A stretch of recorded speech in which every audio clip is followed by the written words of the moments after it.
Bonjour et bienvenue sur Condé TV, votre journal d'information locale de la ville de Condé-sur-Lescaut. Les titres de cette édition. La médiathèque Le Quai a ouvert ses portes au public le 19 octobre dernier. La Petite Reine a accueilli le 3e édition de Valéno Cyclo. Nous reviendrons sur cette manifestation. Une veillée intitulée Simakou Mété Condé a été organisée le 12 octobre dernier au château de Lorette. Convivialité et divertissement étaient au rendez-vous. Petit retour sur la Semaine Bleue qui s'est déroulée du 12 au 19 octobre. Semaine chargée pour nos seigneurs condéens. Enfin, nous terminerons ce journal par une promenade dans les artères de la ville avec la traditionnelle braderie. La médiathèque Le Quai a ouvert ses portes. Partie d'une démarche intercommunale de création de 3 bibliothèques dans les villes de Fresnes-sur-Escaut, Vieux-Condé et Condé-sur-Escaut, la médiathèque Le Quai a accueilli ses premiers visiteurs ce samedi 19 octobre. Ce projet est le résultat d'un partenariat réussi entre l'État, le département et la ville de Condé. Cette médiathèque est un espace dédié à la vie sociale où les individus peuvent se rencontrer et échanger de manière informelle. Plusieurs espaces ont été mis en place, comme l'espace Môme, où les plus petits peuvent lire et écouter des contes grâce aux douches sonores. L'espace Ado, avec sa culture numérique, ses jeux vidéo et ses bandes dessinées. L'espace Presse et Actualité, le coin Ma Maison et mes loisirs, et enfin l'espace Patrimoine. Afin de mieux répondre aux attentes des futurs abonnés, la médiathèque adapte ses services pour accueillir un public plus nombreux.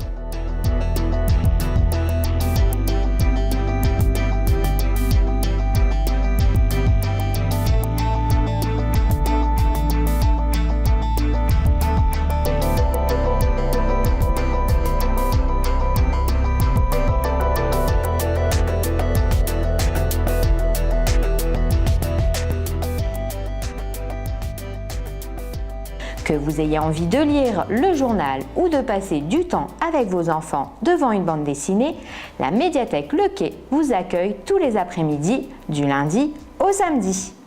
Pour toute information, vous pouvez contacter le numéro qui s'affiche ci-dessous. Parlons maintenant du grand challenge Valéno Cyclo. Cette année, l'association La Petite Reine de Condé a reçu la 3e édition du challenge Valéno Cyclo. Course qui est devenue incontournable dans le Valenciennois. Monsieur Desfontaines, coureur amateur, nous en dit quelques mots. Eh bien, c'est toujours un plaisir de répondre à l'invitation de la Petite Reine de Condé. C'était, ma foi, aujourd'hui une très agréable manière de mettre un terme à cette 3e édition du challenge Valéno Cyclo. Parce qu'on sait qu'à Condé, on est toujours bien reçu et sur un beau parcours bien fléché. On a eu quelques petites routes mouillées, mais on a échappé à la pluie et c'était une bonne sortie de fin de saison. Dans le cadre des 150 ans de l'église de Condé-Macou, l'équipe paroissiale du Relais, avec la participation de la municipalité, a organisé une veillée intitulée Simakou Mété Condé.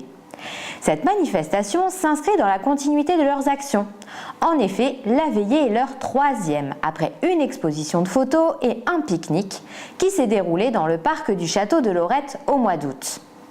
L'objectif de cette veillée était d'organiser, comme le souligne une des responsables, une soirée comme à l'ancien temps, où tout le monde allait chez les uns, chez les autres, histoire de se retrouver et de discuter de la pluie, du beau temps, de la famille. Ce moment très convivial a remporté un vif succès auprès des invités. J'étais toute petite et je voyais venir chez moi des gens du Borinage. Alors c'était des gens qui venaient chercher de l'alcool en France, qui attendaient à la maison que les douaniers soient passés, parce que les douaniers avaient une certaine heure pour passer. Et mon père était chasseur, il partait à l'orée du bois, voir quand les douaniers étaient passés, et il leur faisait des appels de phare avec un grand phare, jusque la maison. Et à ce moment-là, ils partaient avec leur chargement. Alors il y avait, je me souviens, dans la cuisine, il y avait une grande couverture, ils mettaient ça dans des grandes couvertures sur leur dos, c'était très lourd. Ils racontaient des histoires pendant ce temps-là, en attente, ils racontaient des histoires, et ils parlaient fort, je me souviens. Et après, ils repartaient avec leur chargement d'alcool sur le dos. Voilà. Il y avait aussi, bien sûr, on devait déclarer le niveau d'essence dans les réservoirs. Et bien sûr, tout le monde avait ses petits trucs. Hein. Mon frère, lui, il avait un aimant qui mettait. C'était un enfermeur à l'époque. Il avait un aimant qui mettait à chaque fois le plein. Mais quand c'était un douanier de Mâcon, bon, il n'y avait pas de problème. Hein.